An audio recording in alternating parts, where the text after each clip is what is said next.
Thank you.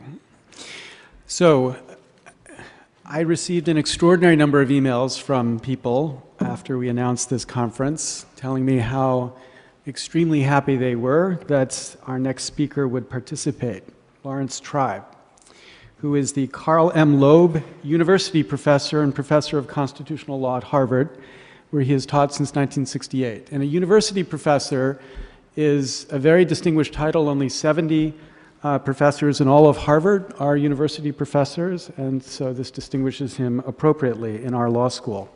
He was actually born in China to Russian Jewish parents. He entered Harvard at the age of 16, graduated summa cum laude in mathematics in 1962 and magna cum laude in law in 1966. He clerked the California and United States Supreme Courts, received tenure at 30, elected to the American Academy of Arts and Sciences at 38, and to the American Philosophical Society in 2010.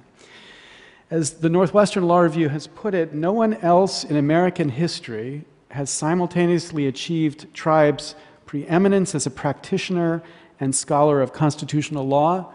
They are certainly right about that. He is the Dean of Constitutional Law in the United States, and I'm extremely honored and happy to be able to welcome him to give his thoughts on the Article 5 Convention.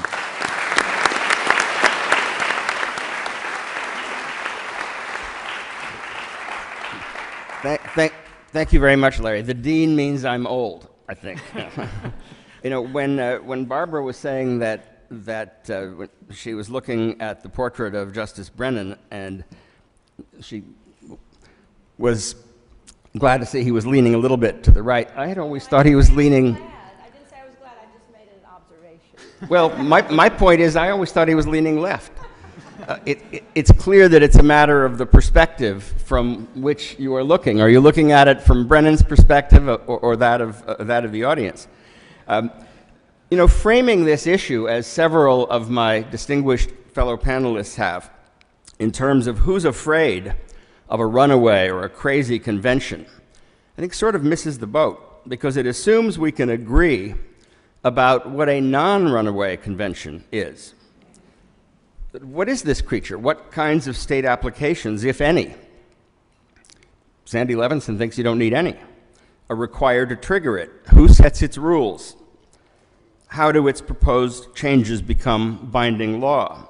Now, some people say that the puzzles are all solved. All you have to do is become your own expert, look at the Federalist Papers, read the text, carefully study 18th century